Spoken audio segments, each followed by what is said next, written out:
So one of the things that the update added was these things called talents. So far, there are only 4 talents, 3 of which can be maxed out at level 5, and 1 of which can only be gotten to level 3 because it's not finished yet. This video will be showcasing all of them, though it's not a tutorial on how to get them. The first one I'll show you is Darkness level 3.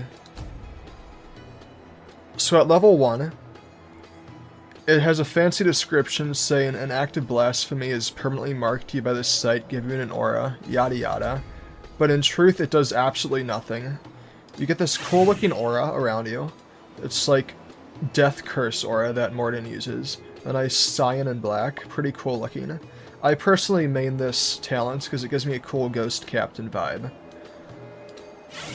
Rank 2. Ghosts can sometimes spawn around you and lead you to nearby treasure spots, which you can actually see right here. If you have a treasure chart for the island you're currently on, every few seconds there's a chance for one to spawn. If you're on an island for 30 or more seconds or so, you're guaranteed to have them spawn. The ghosts will run off to the exact spot that you have to dig, and it's extremely useful. However, sometimes it does not work for me. They'll either lead me to a random spot that has nothing on it, or they'll just stand there doing nothing. They can also be killed by NPCs, which can get annoying if you're in a spot surrounded by them. The third level grants you the Ghost Sailor ship crew. This crew is actually the best crew in the game by far. As you can see, the stats here are higher than any other in the game. The next talent is the Seafaring talent. This gives you 1 extra sealed chest every time you sink a ship. The second level gives you 10% more damage on your cannons and your siege weapons.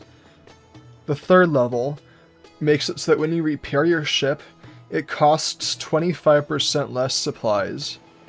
The fourth level gives you 50% more sealed chests when you sink the ships of bosses and mini-bosses, so enemies like Jarund and Delamere.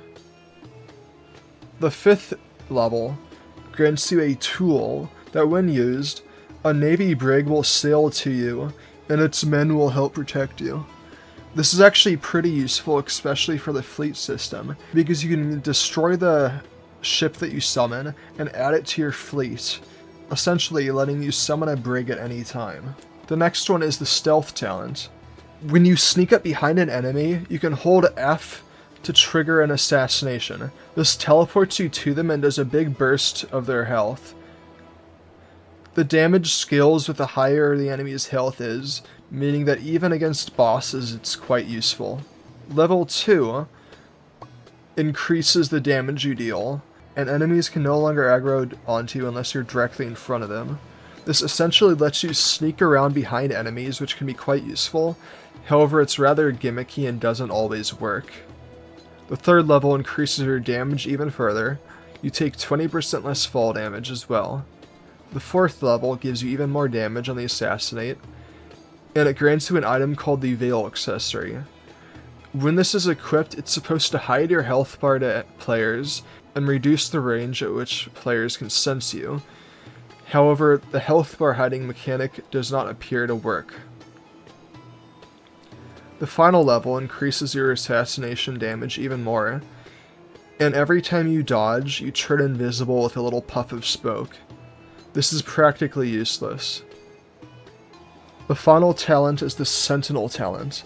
At level 1, you get 1 level of warding permanently. Do note that you need 1 level of warding higher than your level of insanity to completely ward off the effects. For example, if I have 1 tier of insanity, I need 2 tiers of warding to have no insanity effects. This makes Sentinel effectively useless unless you have 1 piece of warding anyways. Level 2. The location of where you are on your wanted and assassination posters will update less frequently. This is only useful if you get bounty hunted often, and you'll occasionally get messages in your mailbox telling you where high-renowned players are, making it easier to hunt them. The third level grants you the Oathkeeper's Squire ship crew. These are the stats on it. It's honestly not all that good. The 4th level grants you the Rally Banner tool. It's this flag that, when used, gives a health regeneration boost to all nearby allies and lowers their cooldowns by 20% for 1 minute.